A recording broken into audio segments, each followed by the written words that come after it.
Direto ao ponto. Explicações.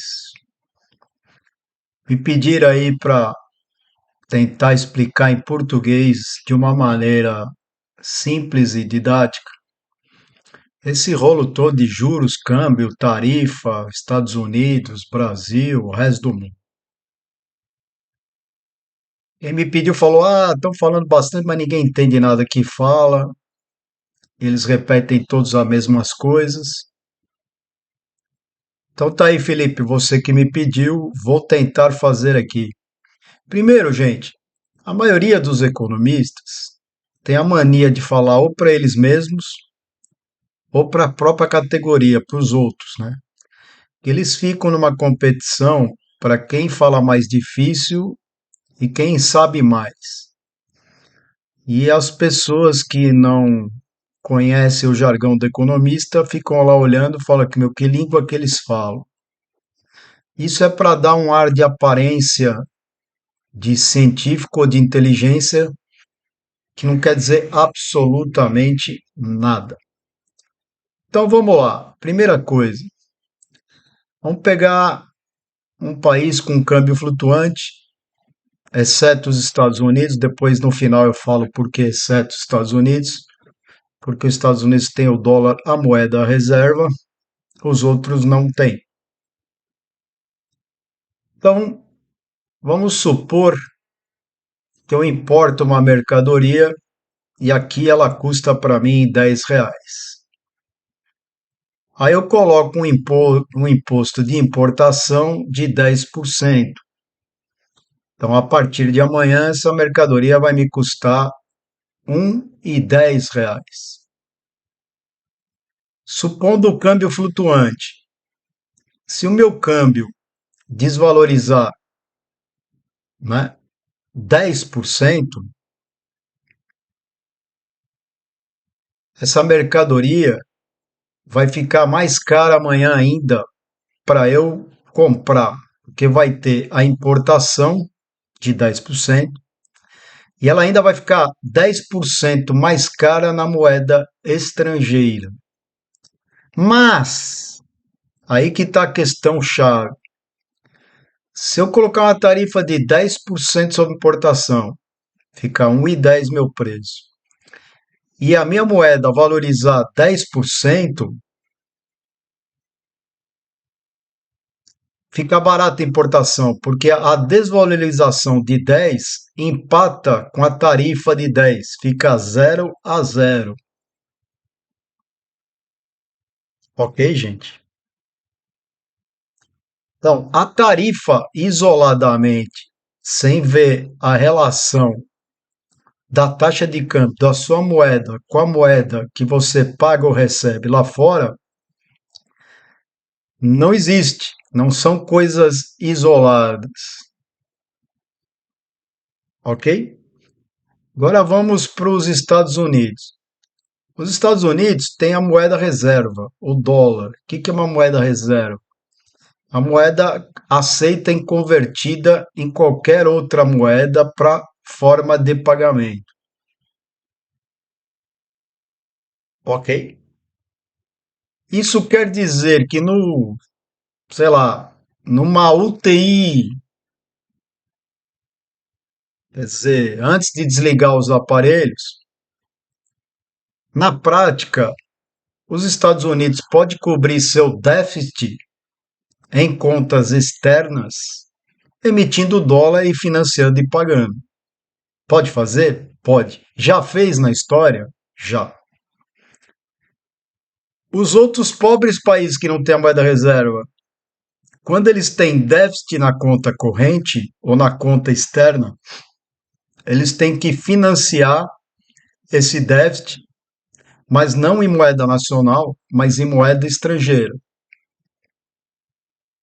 Então, quais são as formas de financiar para quem não é os Estados Unidos? Né? A ideal é um superávit na balança comercial. O que é um superávit na balança comercial? Eu exportar mais do que eu importo. Tradução, eu vender mais do que eu compro do exterior. Esse é o ideal. Então, se eu tiver um déficit de 10 bilhões de dólares e tiver um superávit comercial de 15, o meu superávit cobre meu déficit de 10 e ainda sobra 5 bilhões de dólares. Agora, e se eu não tenho um superávit na balança comercial? Aí eu tenho mais duas ou três possibilidades. A primeira é o que a gente chama de investimento direto estrangeiro, o IED, investimento estrangeiro direto. O que é o IED? É o investidor externo fazer investimento não no mercado financeiro, mas no mercado produtivo aqui no Brasil. Montar uma fábrica, construir, ok? Por que esse é melhor? Porque esse dinheiro que entra com investimento, ele não vai sair amanhã. É um dinheiro de médio e longo prazo.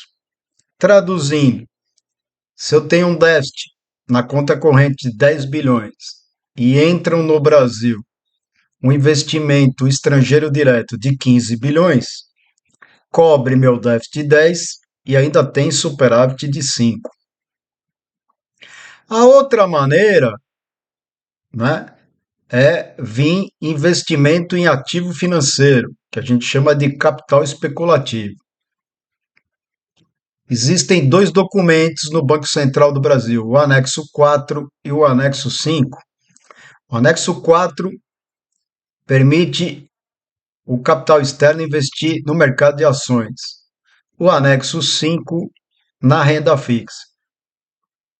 Então, né, eu tenho um déficit na conta corrente de 10 bi e entra 15 bilhões de investimento em ativos financeiros no Brasil, seja na renda fixa ou na bolsa. Me sobram 5, mas aí tem um problema. O dinheiro do investimento em ativo financeiro ele pode sair a qualquer momento. A quarta possibilidade é pegar dinheiro emprestado lá fora, primeiro nos bancos privados. Esse é o famoso tapar o sol com a peneira. Cubro o buraco agora, isso vai me gerar um déficit nas contas externas mais na frente. E a última instância, antes de você quebrar, porque um país só quebra pelas contas externas, é você bater na porta do FMI, Fundo Monetário Internacional, como fez e faz há mais de 40 anos e fez ano passado a Argentina. O FMI tem como missão ser a última instância, o último emprestador para países com déficit na conta externa. Quando eu tenho câmbio flutuante, o que acontece? Tirando os Estados Unidos. Tá? Se eu tenho um déficit externo, a tendência é a moeda nacional desvalorizar.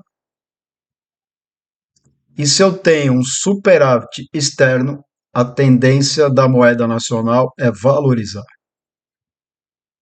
Mas eu tenho formas de desvalorização e valorização sem usar as minhas contas externas. Uma delas temos hoje aqui no Brasil, com Selic de 15%, taxa nominal, e um juro real, o segundo maior do planeta, descontando a inflação, de quase 10%, isso atrai capital por juro no Brasil, independentemente do saldo da balança comercial, e faz a moeda valorizar. São várias coisas que podem acontecer. Para terminar aí, o que o Felipe me pediu. O novo governo americano,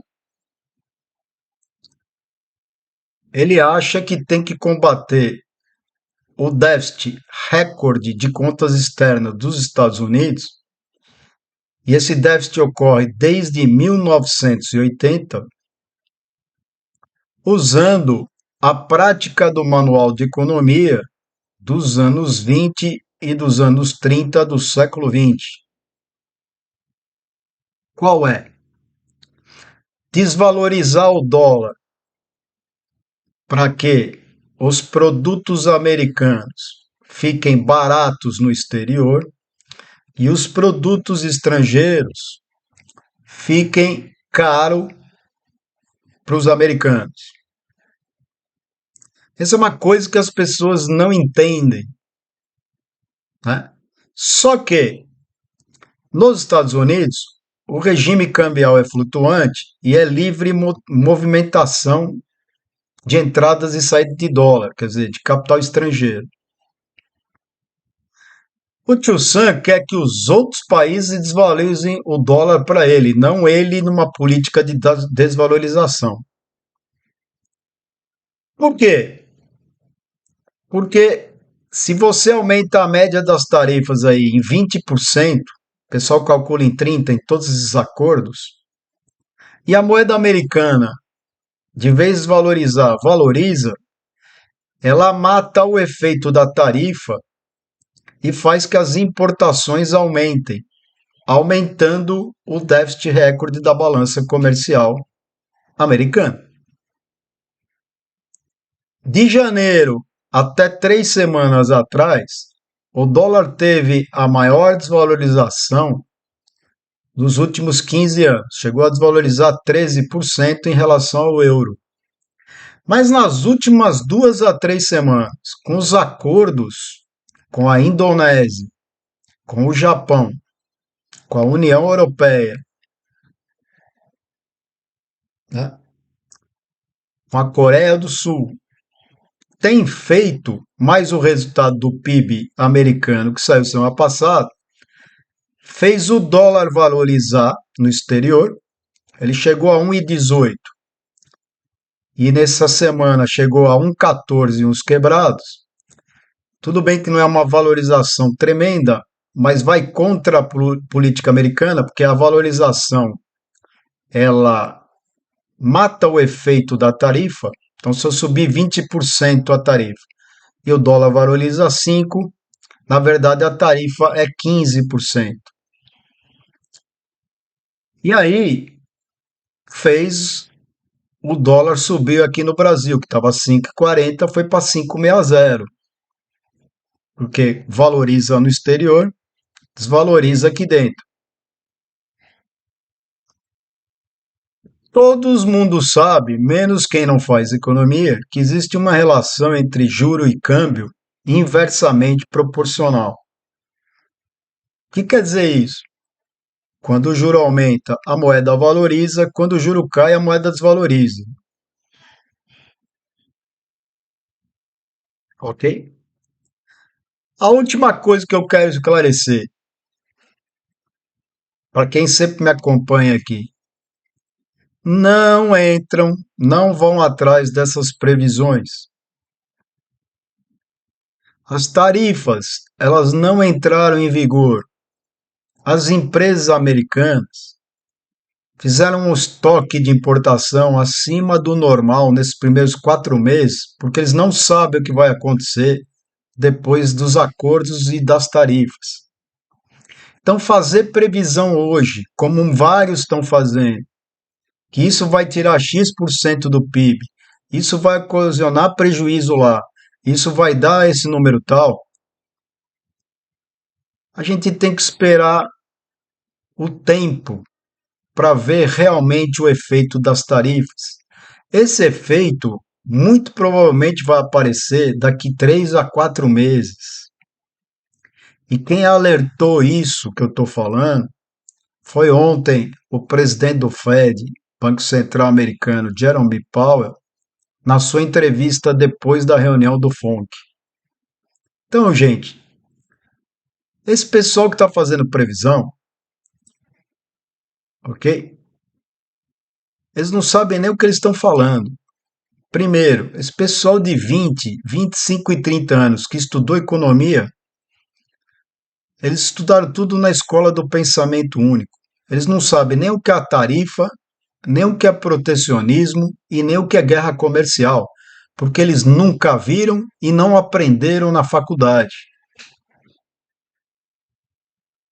Então, gente, o efeito real dessas tarifas, tanto no Brasil quanto no resto do mundo, nós vamos ver daqui 3, 4, 5 meses quando esse negócio for para valer. Mesmo porque o presidente americano é imprevisível. O que ele fala hoje pode mudar amanhã. Para finalizar, a melhor aplicação que tem hoje, imbatível, é aplicar nos juros no Brasil. Não tem nada parecido com isso. Absolutamente nada. E com o comunicado do Banco Central do Brasil dizendo que vai demorar para diminuir a taxa, não tem nada parecido com isso. Me fala um negócio que você abre e dá 10% real, dando juros semestral ou anual. A Bolsa Brasileira continua a preço de banana. E nesses últimos 8, 9 dias, por causa da ameaça ao Brasil, ainda ficou mais barata aí. A grande discussão no mundo, já falei aqui num vídeo, mas vou economizar, são as terras raras. 70% da oferta mundial desses metais estão na mão da China. Mais 25% da reserva mundial das terras raras estão aqui no Brasil. A construção de data centers depende de energia elétrica. O último data center que a Amazon está construindo, um dos 3 nos Estados Unidos, só para o data center, eles fecharam um negócio de fornecimento com uma hidrelétrica que dava para abastecer o estado onde está construindo a Amazon o data center. O BNDES já fez audiência pública para levantar fundo para financiamento de exploração e refino de terras raras no Brasil e vai sair, está em fase de levantamento de dados e de grana, a construção dos data centers no Brasil. A inteligência artificial depende de data centers, mas depende de cobre para refriamento, dos ímãs, que é o refino das terras raras, e um negócio que nunca envelhece por mais que a tecnologia avance. Chama-se energia. Para quem não tem pressa, para quem não entra em oba-oba, papéis de energia na Bolsa Brasileira, papéis de minério que estão a preço de banana,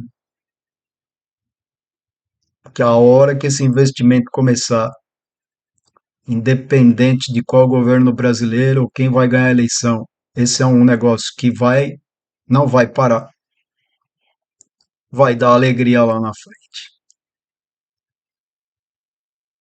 O lance é esse. Espero ter explicado em português.